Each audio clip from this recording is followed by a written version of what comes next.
এদিক দিয়ে এই যে যেমন এই গরুটার পানি আছে, এগুলার কি অভ্যাস জানেন? ওই খের ভিজে খাইবো, ওই পানি এখন খাইতো না।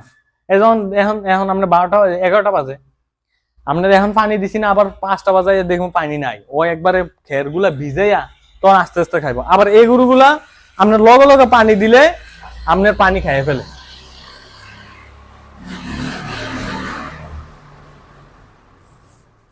আপনার এখন বুঝতে হইব, এই যেমন এখন পানি এখন খের দিয়ে যাবো না, একবারে বিকাল 6টা বাজে বা 5টা বাজে ঢুকলো, একটা চিল্লানো দিব না, খানা খাইবো, শুয়ে লাইবো। 3 মাস পরে মোটাটা যাইবো, ব্যাপারী ডাক দিব, বাস বিক্রি করলাম। ওই বিদেশ থেকে ফোন দেওয়া লাগতো না, দুধ লেগে কি গেছে নি, দুধের কেজি কম কে রে, এই সেই বক্কর চক্কর, ঘাস কাটা না কি আরে, এডি আর কম লাগতো না। আসসালামু আলাইকুম প্রিয় খামারি ভাইয়েরা, আশা করি আপনারা সবাই ভালো আছেন। আজকে আমি কিছু প্রবাসী ভাই এবং যারা নতুন উদ্যোক্তা আছে তাদের নিয়ে আমি কিছু কথা বলবো। তারা কিভাবে খামার করলে লাভবান হইতে পারবে, তারা কি প্রথমে কি গরু দেয়া শুরু করলে তারা লাভবান হইতে পারবে, ওই কিছু বিষয় নিয়ে আমার ক্ষুদ্র জ্ঞানে আমি বলবো। প্রবাসী ভাইয়েরা এবং তরুণ উদ্যোক্তা নিয়ে আমার আজকের এই ভিডিওটা। আপনারা অনেকে ইউটিউব দেখে আপনি কখনো গরু পালবেন না।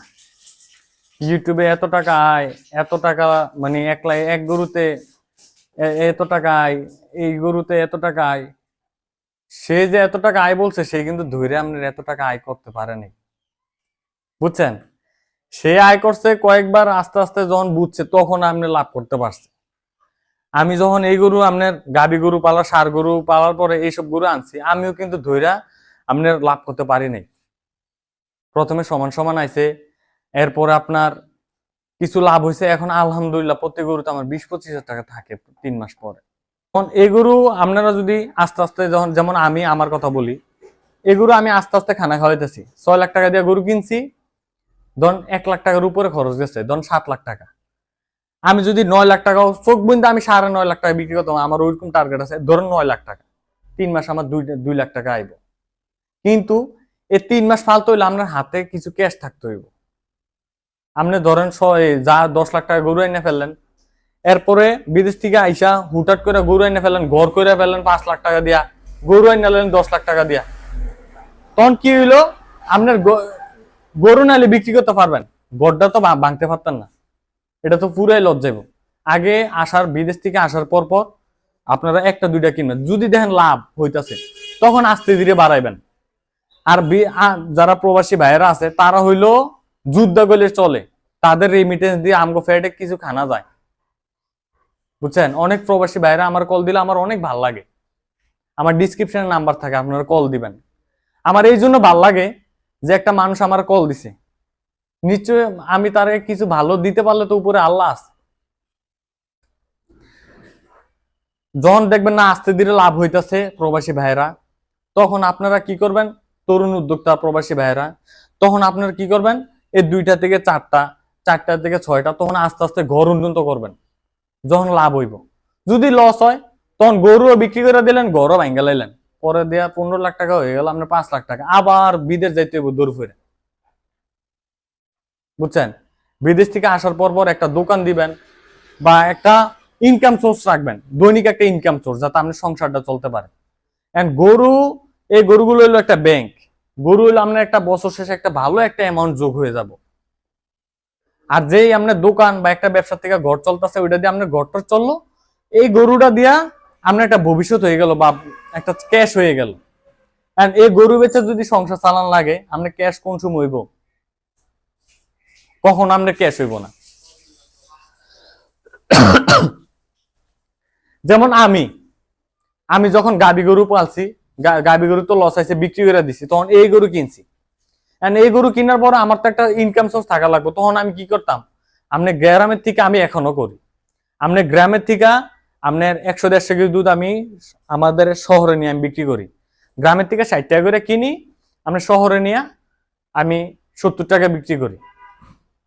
তো আমার দেখা গেছে প্রতিদিন 800-900 টাকা আমার ইনশাল্লাহ দিলে থাকে, ওইটা দিয়া আমার সংসারটা চলে যায় এবং টুকিটাই গরুর খানা খরচও চলে যায়। আমার সংসারটার থেকে এখান থেকে আমার সংসারের টাকাটা লাগে না, এইখান থেকে আমি যা গরু বিক্রি করি বাস আমার এখানে ভালো একটা অ্যামাউন্ট যোগ হয়ে যায়।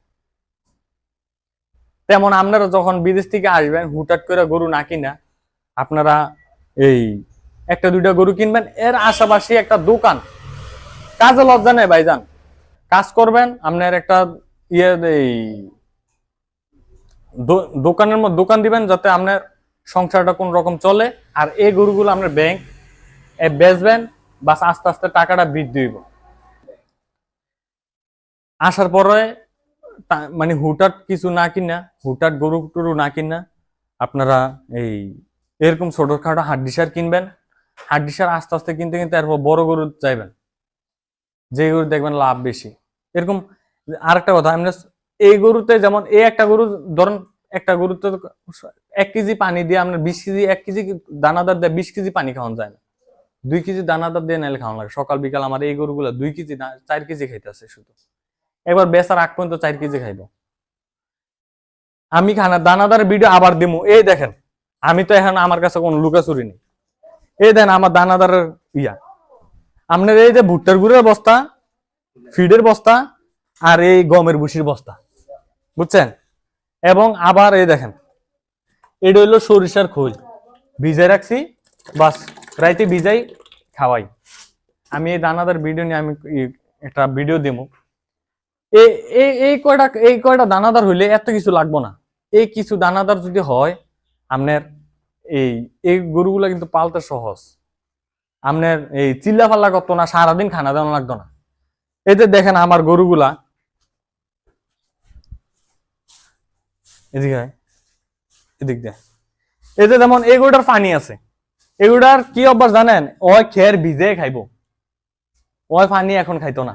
এখন এখন এখন আমরা 12টা 11টা বাজে, আপনার এখন পানি দিছি না, আবার 5টা বাজে দেখুন পানি নাই, ও একবারে খের গুলা ভিজাইয়া তখন আস্তে আস্তে খাইবো। আবার এই গরুগুলা আপনার লগে লগে পানি দিলে আপনার পানি খাইয়ে ফেলে।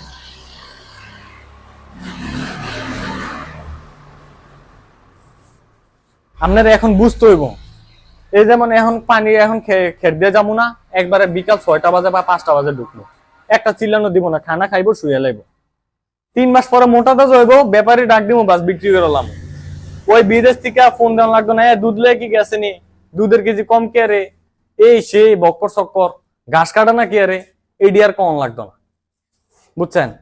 তো আপনারা সবাই ভালো থাকবেন। আমার চ্যানেলটা যদি আমার ভিডিওগুলো যদি আপনার উপকার আসে তাহলে আমার চ্যানেলটা সাবস্ক্রাইব করে দিবেন, আর যদি উপকার না আসে তাহলে সাবস্ক্রাইব করা লাগবে না। যদি অপকারে হয় তাহলে সাবস্ক্রাইব করা লাগবে না। যদি উপকারে আসে আমার চ্যানেলটা সাবস্ক্রাইব করে দিবেন। আশা করি আপনারা সবাই ভালো থাকবেন। আসসালামু আলাইকুম।